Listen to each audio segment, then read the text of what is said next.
ESPN NFL Insider said what about the Chicago Bears when it comes to the NFL trade deadline? We react to that. Plus, could the Bears make a sneaky roster move to help for the stretch run? We get into all of that here on today's show. But I have a little favor to ask. Can you guys share this video? All you got to do is click the little share arrow icon, and then it gives you a bunch of options. You can share it to X, Twitter, Facebook, Instagram. The little text box pops up. You can send the link that way as well. The link auto-populates, so once you select one, you just click post. You're good to go. If you do on X and Twitter, tag me in the post at HGramNFL. I'll give you a follow back when it comes to that. Spread the word when it comes to Chicago Bears now.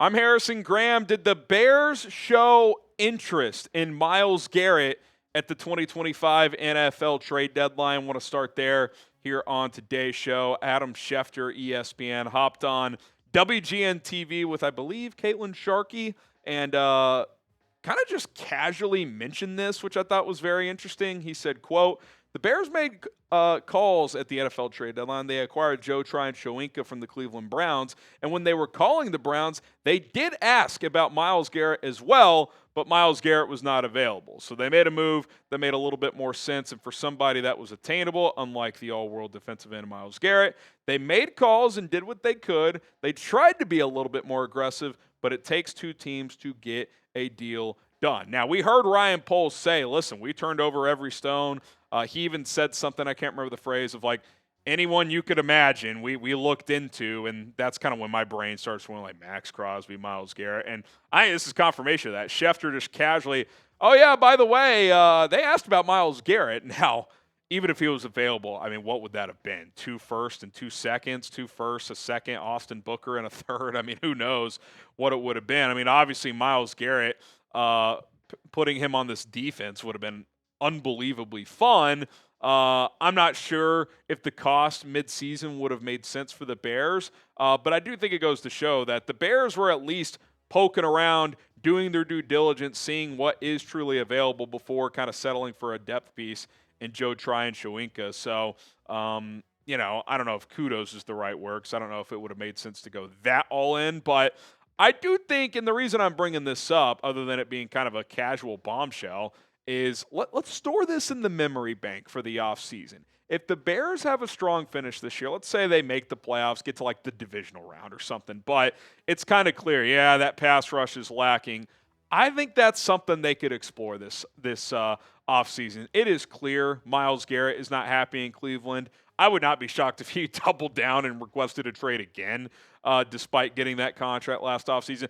Same with Maxx Crosby. He's never requested a trade, but he's now been on the record twice, by the way, praising Caleb Williams and even Ben Johnson. You kind of get the sense that he wants to play some winning football, so it wouldn't shock me if he became available. Danielle Hunter's a name I've mentioned. He'll be on the final year of his deal. Could he spring loose for the Houston Texans? So if the Bears find a big trade for a big-time pass rusher this offseason, it would not shock me in the slightest if they feel like that is their clear big need. Who is your dream offseason trade target? Is it Myles Garrett? Is it Maxx Crosby? Is it someone else? Let us know in the comments of this video who you would like to see the Bears trade for this offseason. All right, coming up next, could the Bears make a roster move right now? Not the big offseason move that we just explored. Could they make one right now that I think would actually be a pretty sneaky addition?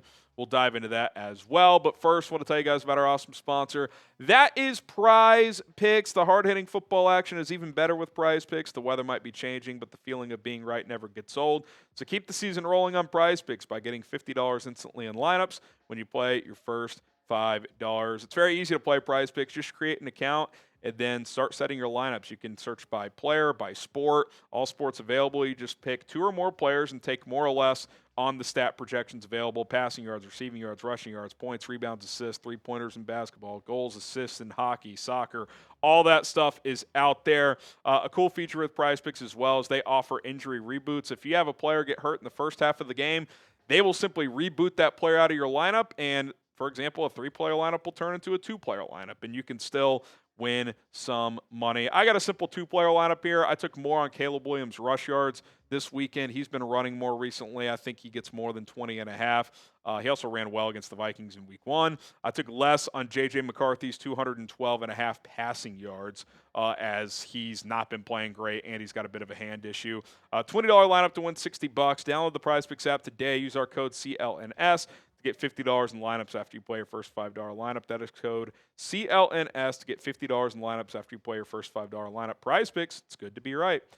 Okay, Tom Pelissero had this nugget on Thursday that the Jaguars are releasing veteran defensive tackle Khalen Saunders. It is Khalen, that's how he pronounces it. A 2-time Super Bowl champion in Kansas City. Saunders now heads to waivers with the chance to help another contender in a playoff push. That waivers note is key because before the trade deadline, he's got enough accrued seasons where he would just be free to sign anywhere, but he is subject to waivers post-trade deadline as all players are that get released. Now, pretty interesting. Couple of connections here. Ryan Poles was in the Chiefs front office when they drafted this guy, a freaky athlete. If you guys remember, I think he played at like Western Michigan or something, and he could do all these crazy backflips at his size. Was a nice little role player for the Chiefs on his rookie contract. Then he signed with Dennis Allen and the Saints and played there for 2 years, and before signing with Jacksonville this year. I think it was a 3-year deal with the Saints, and that new staff ended up cutting him loose. But for whatever reason, did not work with Jacksonville this year. Don't know if it's a scheme thing. Don't know if it's a decline from him. Maybe it's both. I'm not sure. But he's still relatively young. I think he's 28, 29 years old. Now, Lester Wiltfong has the important note that of the waiver wire, 21 teams are in front of the Bears, including the Chiefs, which could be a team he returns to. They could use some defensive tackle depth there. And who knows on the other teams in front of the Bears as well. But he also mentions the Dennis Allen connection. So unclear if he'll get to the Bears in the waiver order. But I wouldn't be shocked if they put in a claim, and I'd be pretty open to it. I mean, Andrew Billings has played better as the year has gone on. Javon Dexter's obviously been solid. Grady Jarrett's, been getting back into the fold. But, Jonathan Ford, Chris Williams, you look at Khalen Saunders in his 2 years under Dennis Allen, 100 tackles. That's a lot for a defensive tackle. Been pretty good in the run game. Sneaky pass rusher in his peak as well. I'm not sure you'd get a ton there. But I think you look at this defensive line, A, you can never have enough help in there.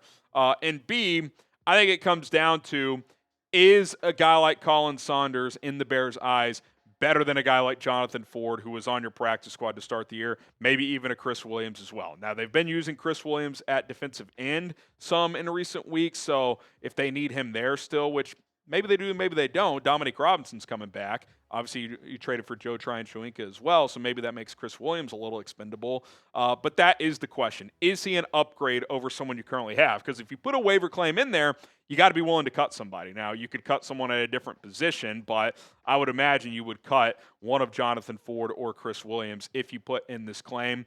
Now, as far as the contract goes, he's making like $1.3 million this year, and we're over halfway through the season, so it would be like $600,000.